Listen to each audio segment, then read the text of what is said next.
বর্তমানে কিন্তু আনসার যে চাকরি করে তারা কিন্তু বিক্ষোভ করছে, রাস্তায় তারা অবরোধ করে রাখছে। এগুলো আসলে কি বর্তমানে ফাজলামি বা যৌক্তিক কোনটি, সেটি বিষয় নিয়ে আজকে এই ভিডিওর মাধ্যমে আলোচনা করব। আসলে আনসাররা যে বর্তমানে যে তারা আন্দোলন করছে, তারা রাস্তা অবরোধ করছে, দেশের যে হয়রানি করছে, দেশের যে ক্ষতি করছে, এটা আসলে আমি মনে করি সম্পূর্ণ অযৌক্তিক। কোনো যৌক্তিক নেই, বর্তমানে সময়ের পরিপ্রেক্ষিতে সম্পূর্ণ অযৌক্তিক। আপনি আমার সাথে একমত হবেন কিনা আমি জানি না, কিন্তু আনসাররা যে বর্তমানে তারা যে বিষয়টি নিয়ে রাস্তা অবরোধ করছে বা বিভিন্ন হামকি দামকি করছে, এগুলো আসলে বর্তমানে আমি মনে করি অযৌক্তিক। কারণ একটা জিনিস দেখেন, ফেনী, নোয়াখালী, কুমিল্লার বাসীরা কিন্তু বর্তমানে অসহায় হয়েছে। তারা কিন্তু বর্তমানে মানে প্রাণ যায় যায় অবস্থা, অনেকের কিন্তু প্রাণ যাচ্ছে, তারা কিন্তু অসহায় অবস্থায় বন্যার মধ্যে পড়ে যাচ্ছে। তার মধ্যে কিন্তু এই আনসার বাহিনীর লোকগুলো কিন্তু তার অভিনয় শুরু করেছে। আমি কি জন্য বলছি অভিনয় শুরু করেছে? হ্যাঁ, তারা যে দাবিতে তারা মাঠে নেমেছে, তারা বলছে যে তাদের যে চাকরিটা তারা স্থায়ীকরণ চায়, জাতীয়করণ চায়। হ্যাঁ, বুঝলাম আপনাদের দাবিটা যৌক্তিক, আপনারা স্থায়ীকরণ, জাতীয়করণ যেটাই করেন না, সরকারিকরণ সবই চান, সমস্যা নাই। আমার প্রশ্ন হলো এটা, যে একটা সরকার 15-17 বছর ছিল, আপনার তখন কোথায় ছিলেন? তখন কি আপনারা পালিয়েছিলেন? ও, তখন তো ভয় কথা বলতে পারেন নাই। আসলে এটাই বর্তমানে সমাজের উন্নয়নের সবচেয়ে বড় বাধা। ঠিক আছে, একজন যদি ভালো কিছু করতে চায়, তাহলে আমরা বাঙালিরা কি করি? তার পা ধরে টেনে আনি। এটাই সবচেয়ে আমাদের বাঙালিদের সবচাইতে নিকৃষ্ট মনোভাব, যার কারণে কিন্তু আজকে এই যে আমাদের বাংলাদেশের এখন উন্নতি হচ্ছে না। এই যে শত শত কোটি টাকা কিন্তু পাচার করে নিয়ে যাচ্ছে বা নিয়ে গেছে যে স্বৈর শাসক শেখ হাসিনা। তখন কিন্তু একটা লোক কথা বলতে পারেন নাই, কথা বললে কিন্তু আপনি মামলা দিয়ে জেলে ঢুকিয়ে দিয়েছে। আমাকেও কিন্তু হুমকি ধামকি দেওয়া হয়েছিল। প্রত্যেকটা মানুষই কিন্তু আতঙ্কের ভিতর ছিল, কেউ কিন্তু সত্য কোনটা মিথ্যা কোনটা কোনো কথা বলতে পারেন নাই। হ্যাঁ, এখন যখন আপনি স্বাধীনতা পেয়েছেন, হ্যাঁ, কথা বলার জন্য একটা রাস্তা তৈরি করেছে ছাত্ররা, তখন আপনি অনেক কিছু বলতেছেন, আপনি গণভবন দখল করছেন, গণভবনের চেয়ার চুরি করছেন, বিভিন্ন কিছু করছেন। আর এখন আপনারা মানে কিছু হলেই রাস্তায় দাঁড়াচ্ছেন। কি ভাই, এটা আসলে তো হইল না।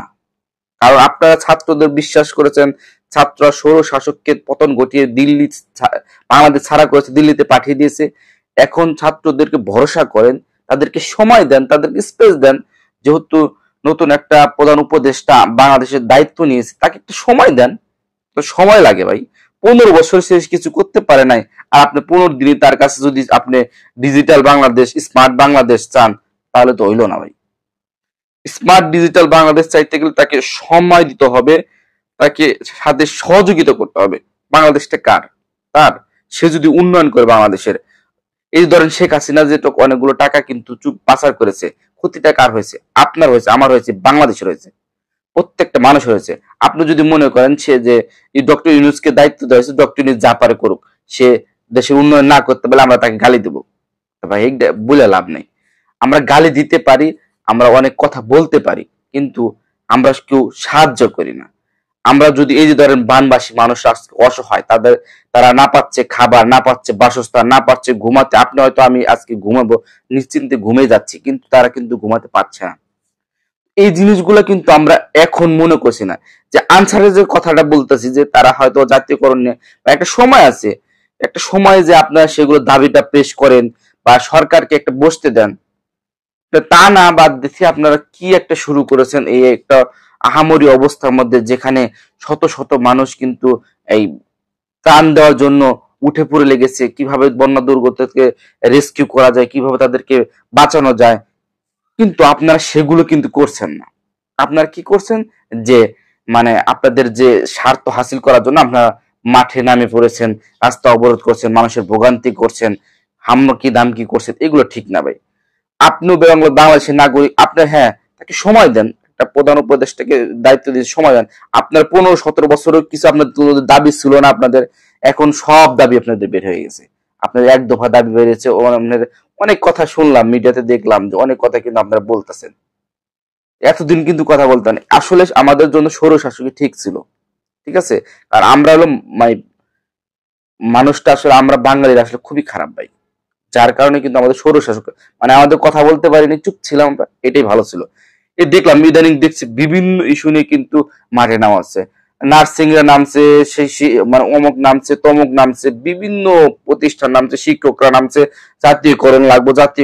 কেন ভাই এত কেন? একসাথে যদি আপনি সবগুলো চান সম্ভব?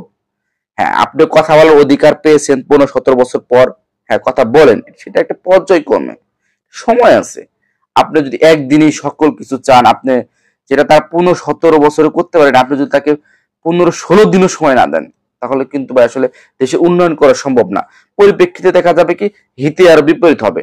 ঠিক আছে, তো আমরা একটু ধৈর্য ধরি, আমাদের মাইন্ড সেট আপটা একটু একটু একটু ভালো করি, আর আমরা ডক্টর ইউনূস তথা ছাত্রদের পাশে দাঁড়াই, আমরা সকলে মিলে সুন্দর একটি আগামী বাংলাদেশ গড়ি। দেশটা যদি উন্নয়ন হয় বা আপনি জাতীয়করণ পাবেন, শিক্ষকরা জাতীয়করণ পাবে, সকলের কিন্তু এত দাবিও থাকবে না, সকলের কোন অভাবও থাকবে না, এত দাবিও থাকবে না। তো সকলে মিলে আমরা যদি কাজ করি, তাহলে কিন্তু ভাই একটা সুন্দর সুন্দর একটা বাংলাদেশ করা সম্ভব। তো আপনি আমার সাথে একমত কিনা তা কিন্তু অবশ্যই কমেন্ট করে জানাবেন।